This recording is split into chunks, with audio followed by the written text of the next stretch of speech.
Behold, my name is Kate. I am 27 years old and work in marketing. I have always dreamed about my perfect wedding since I was a young girl. But one day, everything changed. The day everything changed for me. When I was a kid, I was the one who took care of things in my family. My little sister, Emma, was the favorite, the main focus of our parents' world. It didn't really bother me because we all had our jobs to do. I was okay with mine. But nothing could have gotten me ready for the betrayal that broke my heart.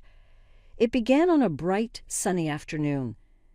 I remember going into my parents' house, feeling happy to finish the last few details for my wedding soon.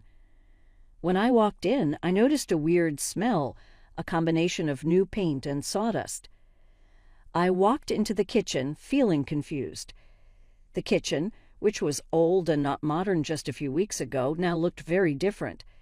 It was shiny, new, and looked like it came from a home makeover show. "Mom, Dad, what is this?"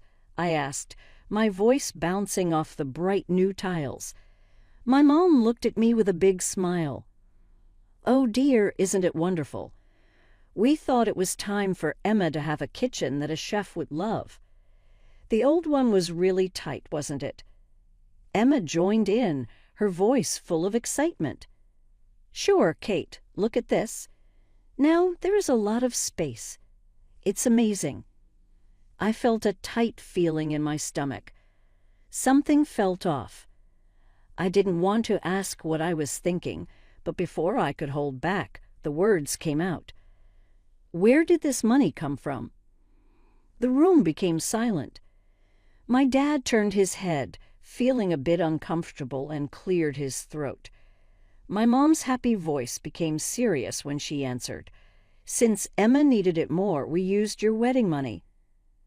I stopped moving, feeling really sad inside. "What about my wedding fund? The money you have saved for me since I was born."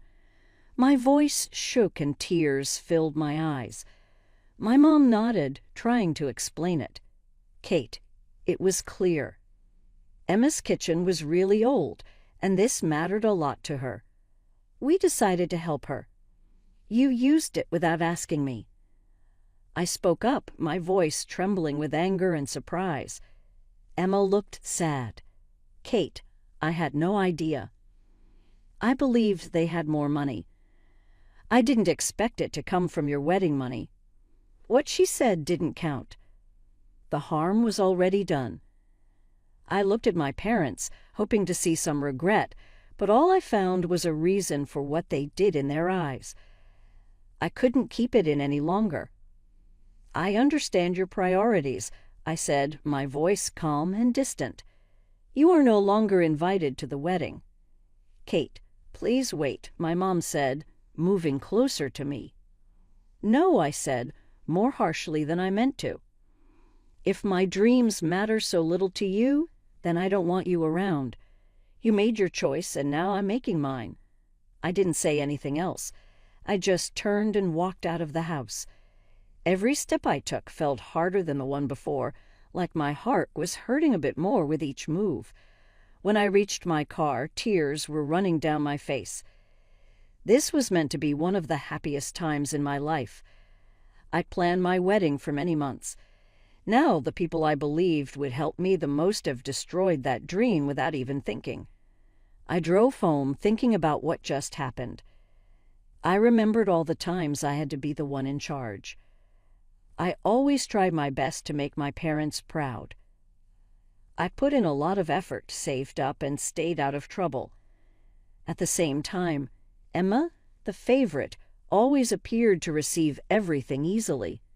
This time it was just too much. It was more than just the money. It was about being let down. They took something that was meant for me, something I had dreamed about my whole life, and gave it away without thinking about how it would affect me. As I sat alone in my apartment that evening, I realized something important. This wasn't just about the kitchen or the wedding fund. It was about how I had always been treated as second best. For years I had accepted it, thinking that was just the way things were. But now I saw things clearly. This was my time to stand up for myself, to put my own happiness first for once. It wouldn't be easy, but I knew I had to move forward without their support. In the end, the wedding would still happen, and it would still be beautiful. The people who truly cared about me would be there to celebrate, and that was all that mattered. This betrayal hurt more than I could put into words, but it also gave me strength. It taught me to value myself and my dreams even when others didn't.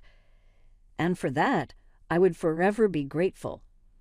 I reached my car, and tears rolled down my face like an unstoppable river.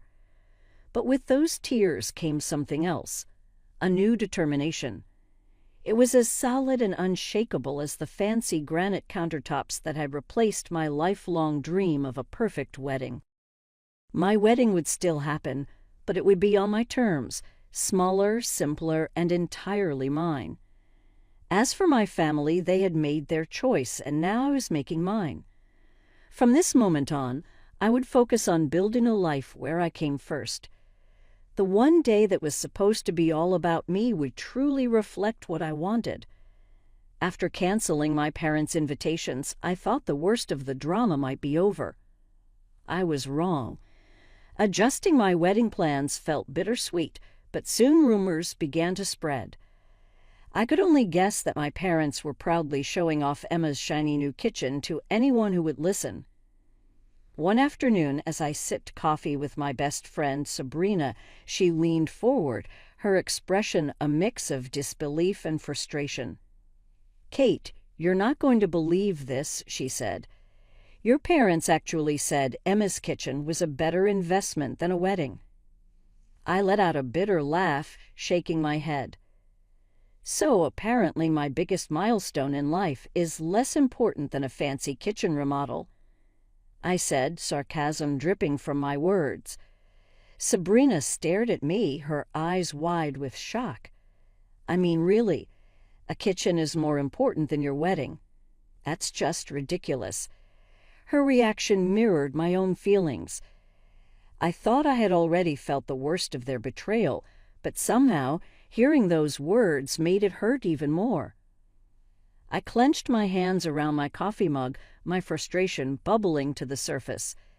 "They just don't get it," I said, my voice tight with anger.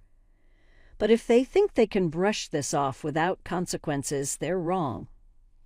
Cutting them out of my wedding isn't enough anymore." Sabrina nodded, her expression serious. "Good. They need to realize what they've done. This isn't just about a kitchen, it's about how they've treated you."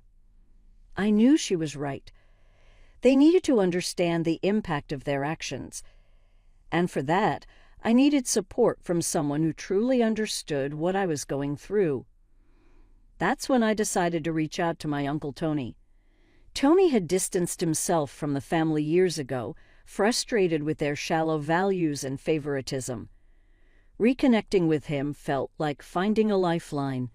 "You know, Kate," he said one evening as we sat in his warm, book-filled study, "I always knew your parents favored Emma.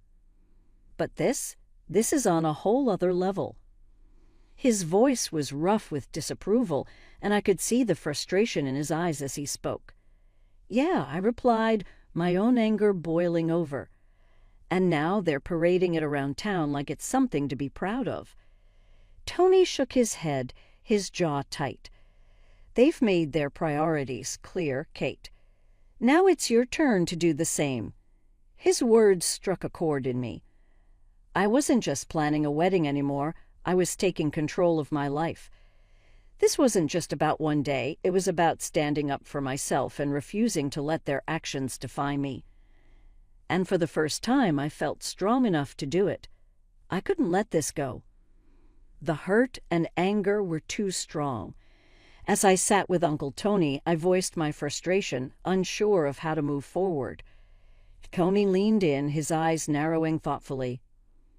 "What if we don't let it go?" he said. "What if we let everyone see them for who they really are?" His idea was simple yet brilliant, a family reunion. It had been years since we had one, and Tony offered to host it at his place. The goal? to expose my parents' actions in front of the whole family. Planning the reunion gave me a sense of purpose. It was something to focus on besides my scaled-down wedding. Tony and I worked together, going through guest lists and contacting relatives we hadn't seen in years. The invitations hinted at a big surprise, sparking curiosity. When the day of the reunion arrived, I was a bundle of nerves. Tony's large backyard was buzzing with chatter as relatives greeted each other and caught up. I watched as my parents arrived, looking both confused and cautiously pleased by the attention. Once everyone had settled in, Tony clinked his glass, calling for silence. The murmur of conversations faded, and all eyes turned to him. "Family," he began, his voice commanding and steady. "We're here today to celebrate truth and transparency among us." I noticed my parents exchanging uneasy glances. They could sense that something was off. Tony continued, his tone growing more serious. And what better way to celebrate truth than by clearing up some misconceptions? He turned to me and gave a small nod. Taking a deep breath, I stood up, my heart pounding in my chest. Many of you have probably heard about or even seen my sister Emma's beautiful new kitchen. I began, trying to steady my voice. What you might not know is how it was paid for. Whispers rippled through the crowd as I pulled out copies of bank statements and contractor bills. "These documents show exactly where the money came from," I said, holding them up for everyone to see. "The money set aside for my wedding, money saved for me since I was a child, was used without my permission to fund that kitchen remodel." A shocked silence fell over the crowd, broken only by murmurs of disbelief. My parents' faces turned a deep shade of red. Emma stared at her feet, clearly mortified. I continued, my voice shaking with emotion. "My dream, my wedding, was deemed less important than a set of fancy appliances and granite countertops."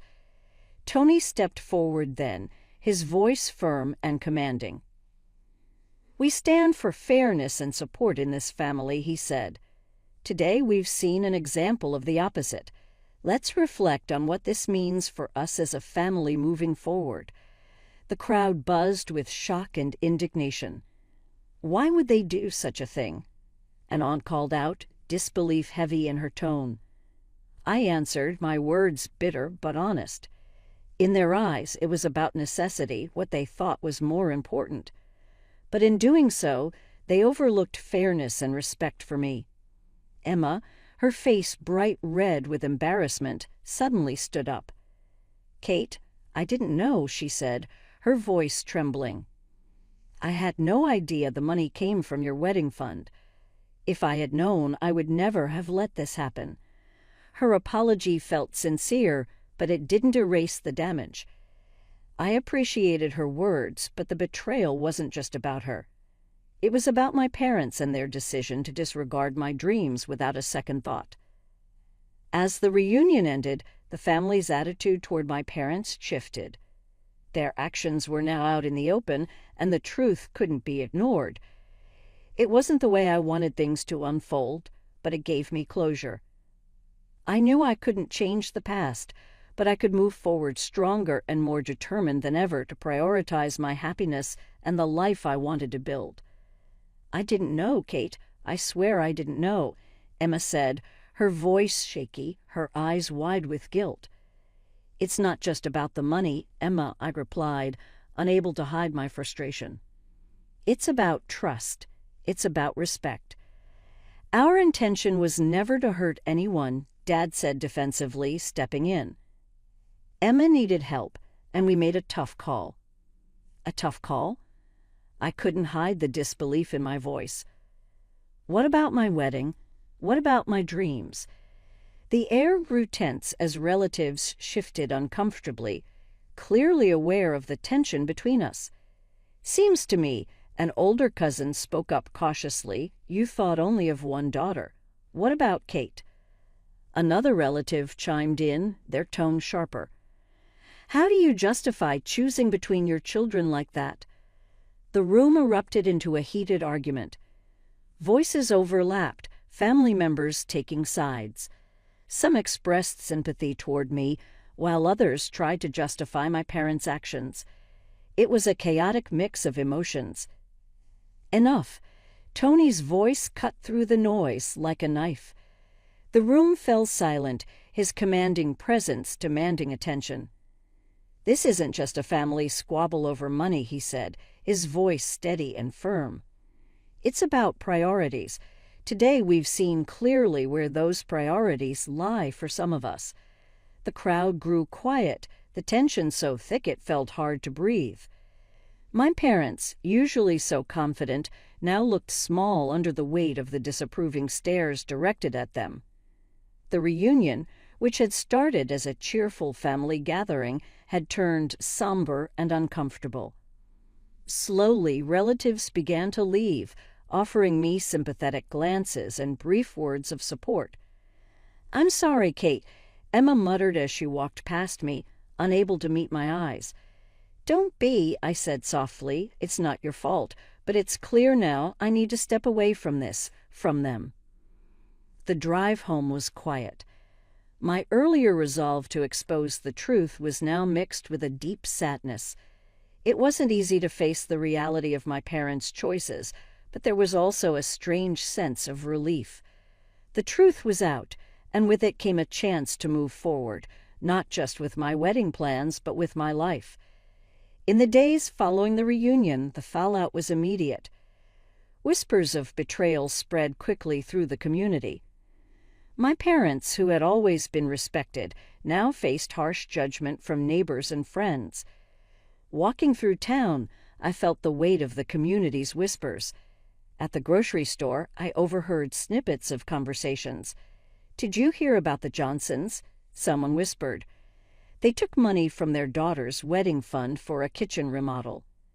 "Yeah," another voice replied, "and at the expense of their other daughter. Poor Kate."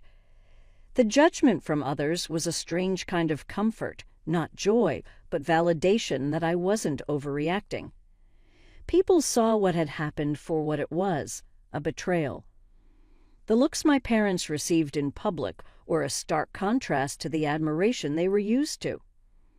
They couldn't ignore the consequences of their actions anymore, and it was clear they felt the weight of the community's disapproval. Despite everything, I felt a small sense of peace.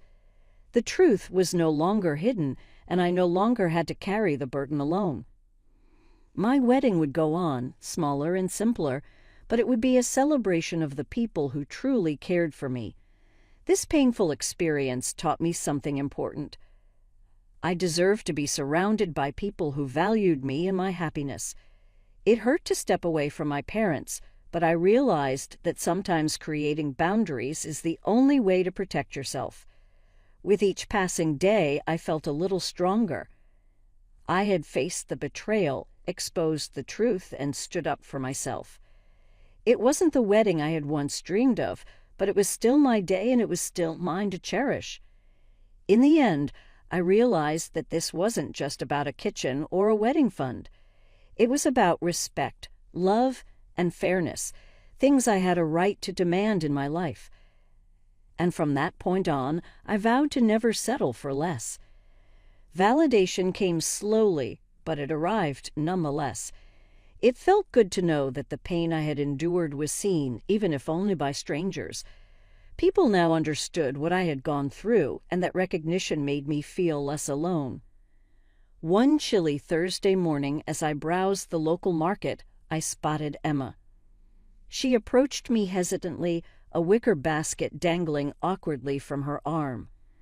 Her nervousness was clear, but I wasn't sure I wanted to hear what she had to say. "Kate," she began softly. "Save it, Emma," I interrupted, my voice steady but firm.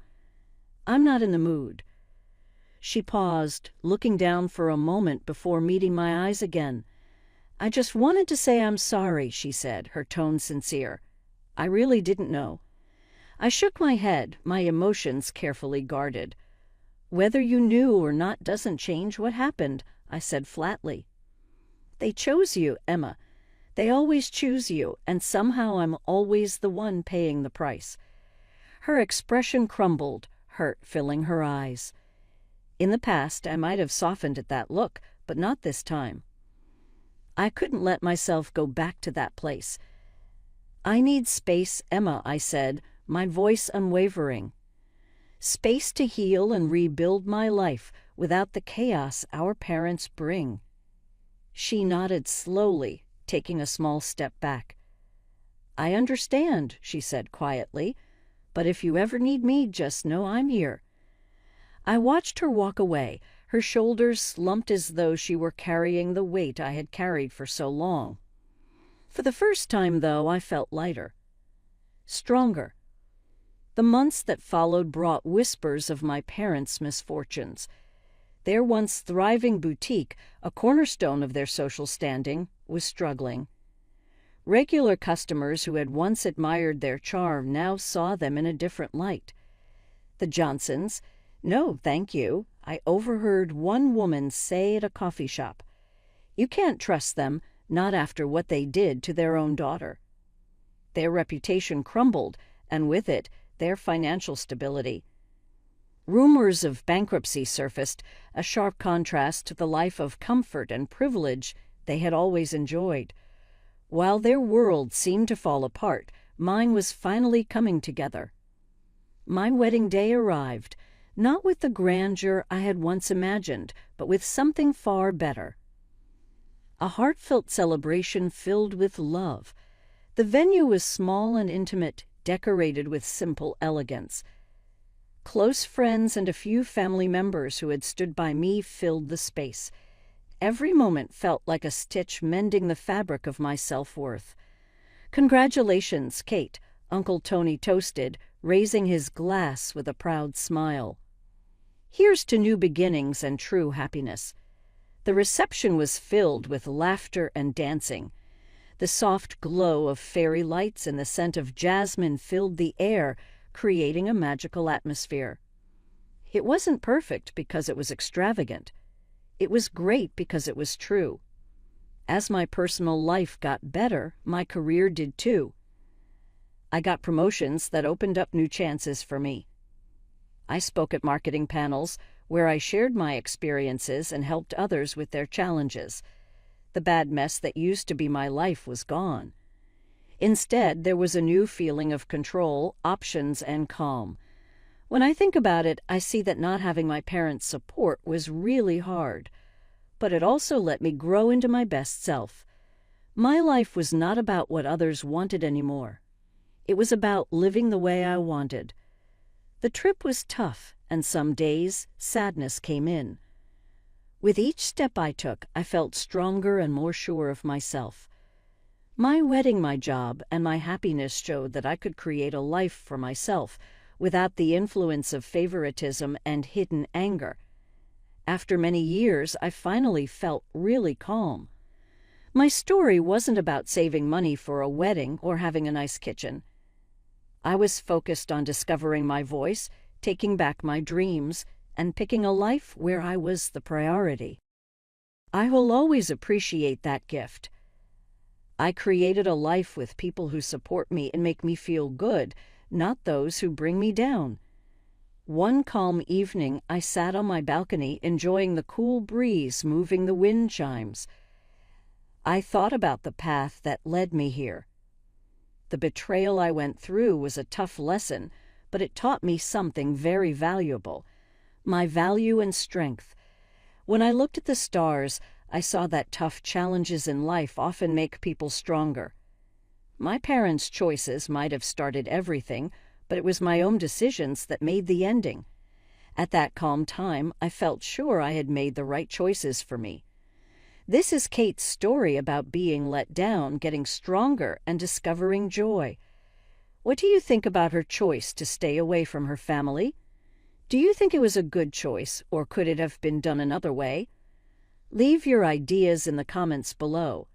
If you liked this story, please give this video a thumbs up and subscribe to the channel for more great stories like this one. Your help lets us share more stories.